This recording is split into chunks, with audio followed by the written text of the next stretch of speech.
دینی بھائیو، اسی طرح تراویح کی نماز ہے جس کا ذکر پچھلے درس میں ہوا ہے، اور تراویح کی نماز بھی یہی ہے کہ جو عشاء کی نماز کے بعد سے لے کر کے رات کے آخری حصے تک یعنی فجر کی اذان تک یہ تراویح کی نماز کا وقت ہے، اور بہتر تو تراویح کی نماز ہوتی ہے رات کے آخری حصے میں، لیکن نبی صلی اللہ علیہ وسلم نے فرمایا کہ جو شخص شروع رات میں تراویح کی نماز نہ پڑھ سکتا وہ آخری رات میں پڑھ لے، جو آخری میں نہ پڑھ سکتا وہ شروع میں پڑھ لے۔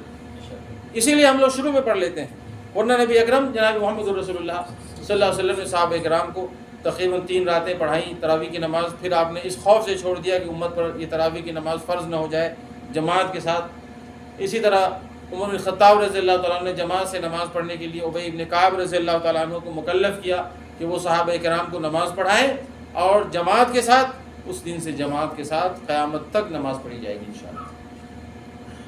رمضان میں عمرہ کا ثواب، پیارے نبی صلی اللہ علیہ وسلم نے ارشاد فرمایا ان العمرۃ فی رمضان تعدل حجۃ، رمضان میں عمرہ کرنے کا ثواب حج کے برابر ہے۔ لہٰذا ہم زیادہ سے زیادہ کوشش کریں کہ رمضان مبارک میں کیا کر لیں، عمرہ کی اللہ تعالیٰ توفیق عطا فرمائے۔ بہت سے لوگ توفیق سے محروم ہوتے ہیں، ان کو موقع ملتا ہے لیکن موقع سے فائدہ نہیں اٹھاتے۔ نہیں، موقع سے فائدہ اٹھائیں۔ کتنے لوگ افسردہ ہو رہے ہیں، افسوس مل رہے ہیں کہ مجھے حرم جانے کی توفیق مل جائے، پریشان ہیں، لیکن ہم سعودی عرب میں رہتے ہیں تو ہمارے لیے مکہ جانا یہاں سے بہت آسان ہے۔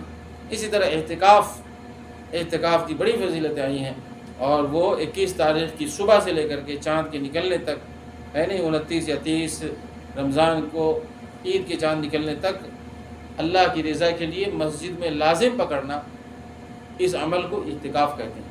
وہ بھی صرف رمضان کے ساتھ خاص ہے، جس طرح فرض روزے رمضان کے ساتھ خاص ہے، عمرے میں حج کا ثواب رمضان کے ساتھ خاص ہے، اسی طرح اعتکاف بھی رمضان کے ساتھ خاص ہے۔ تو ہمیں کوشش کرنی چاہیے، اگر ہم نہیں اعتکاف کر سکتے چونکہ ہم کام سے جڑے ہوئے ہیں، ڈیوٹی پہ ہیں، تو نیت سے بھی ثواب ملتا ہے۔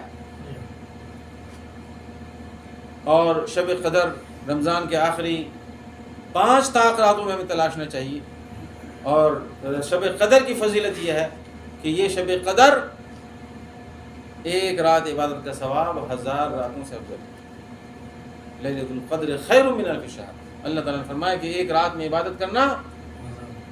اب جی مسلمان کیا کرتے ہیں، 27 رات کو صرف جگتے ہیں، وہ بھی عبادت کم کرتے ہیں، جگتے زیادہ ہیں، چائے بنا لیتے ہیں۔ جگنے کا ثواب نہیں ہے، جگ کر عبادت کرنے کا ثواب ہے۔ عبادت کم کرتے ہیں، چائے بناتے ہیں، بسکٹ لاتے ہیں، اور بھی چیزیں لاتے ہیں۔ ابھی تو ماشاءاللہ موموز کا زمانہ ہے، لوگ موموز لاتے ہوں گے، ابھی ناگیٹس کا زمانہ ہے، پیزا کا زمانہ ہے۔ جیسے سہولتیں بڑھ رہی ہیں، سسٹم بڑھ رہا ہے، مسلمانوں کے کھانے میں تبدیلی آ رہی ہے، بڑے بڑے کھانے لا کر کھا لیتے ہیں، پوری رات گزار دیتے ہیں۔ یہ عمل صحیح نہیں ہے۔ عمل یہ ہے عبادت کرنا ہے۔ کیا کرنا ہے؟ عبادت، اللہ تعالیٰ سے معافی، اللہم انک عفو تحب العفو فاعف عنی۔ پورے رمضان اللہ تعالیٰ سے دعا کرنا ہے کہ اللہ تعالیٰ آپ سراپا درگزر ہیں، ہم گنہگار ہیں، ہمارے گناہوں کو معاف کر دیجیے۔ تو اللہ تعالیٰ پورے قرآن و حدیث کی آیتیں احادیث دلالت کرتی ہیں کہ سب کچھ کرنے والا کون ہے؟ مشکل کشا اللہ تعالیٰ، حاجت روا اللہ تعالیٰ، داتا اللہ تعالیٰ، غریب نواز اللہ تعالیٰ، گنج العرش اللہ تعالیٰ ہے، سب اللہ تعالیٰ ہے۔ لیکن مسلمان ہر کلومیٹر پر مزار بنا کر کے اور وہاں اس طرح شرک کرتے ہیں جیسے کرسچن اور عیسائی جا کر کے چرچ میں شرک کرتا ہے، اور یہودی کنیسے میں کرتا ہے، اور ہندو مندر میں کرتا ہے۔ مجھے اس کہنے میں کوئی اعتراض اور کوئی ہمیں جھجک نہیں ہے کہ میں اللہ کی باتوں کو صاف صاف بیان کر دوں، جس طرح نبی اکرم صلی اللہ علیہ وسلم نے صاف صاف۔ یہ جھجک کی وجہ سے آج یہ مسلمان اتنے سارے شرک کی طرف جا رہے ہیں اور گمراہی کی طرف جا رہے ہیں، اور علماء کرام میٹھے میٹھی باتیں کرتے ہیں، کہتے ہیں میٹھے میٹھے اسلامی بھائیوں، یہ مٹھاس کہاں سے لائے ہو اللہ کو پتہ ہے۔ یہ باتیں، لوگ جہنم کی طرف جا رہے ہیں اور تم کس کی طرف جا رہے ہو؟ مٹھائیوں کی طرف۔ ہر موسم میں مٹھائیاں چاہیے ان مولویوں کو، اور وہ بھی دیسی گھی کی مٹھائی ہے نہیں، ڈالڈے کی مٹھائی ان کو پسند نہیں ہے۔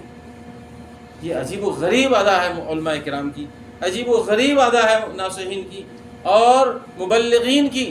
یہ ادا اللہ انبیاء اور رسول کے راستے پر نہیں ہے، یہ میچ نہیں کرتی انبیاء اور رسول سے۔ انبیاء اور رسول نے کھلا بباغ دہل ڈنکے کی چوٹ پر صاف صاف بیان فرماتی ہے شریعت۔ اللہ تعالیٰ سے دعا ہے کہ اللہ تعالیٰ ہمیں آپ کو سارے مسلمانوں کو حق کہنے کی توفیق عطا فرمائے اور باطل کو باطل کہنے کی توفیق عطا فرمائے، اور اس ماہ رمضان المبارک میں اللہ تعالیٰ ہم پر رحم فرمائے، ہمارے دلوں کو اللہ تعالیٰ اپنی طرف جھکا دے، ہمارے دلوں کو اللہ تعالیٰ اپنے حکم کی طرف ہمیں جھکا دے، نبی اکرم صلی اللہ علیہ وسلم کی سنت پر سیکھنے والا اور نبی صلی اللہ علیہ وسلم کی سنت پر اللہ تعالیٰ عمل کرنے والا بنا دے۔ وصلی اللہ تعالیٰ علی نبینا محمد وعلی آلہ وصحبہ وسلم۔ کسی بھائی کو کوئی سوال ہے؟ میں بڑی باتیں کر کے چلا جاتا ہوں یہاں سے، تو آپ لوگ کچھ سوال نہیں کرتے ہیں یا کوئی اعتراض نہیں کرتے ہیں۔ آج کل تو میڈیا کا زمانہ ہے، آپ دیکھتے ہوں گے کاؤنٹر کوشچن کا دور چل رہا ہے، ہر لوگ جو ہے اس بات کو سمجھتے بھی ہیں اور روزانہ دیکھتے ہیں نیوز میں۔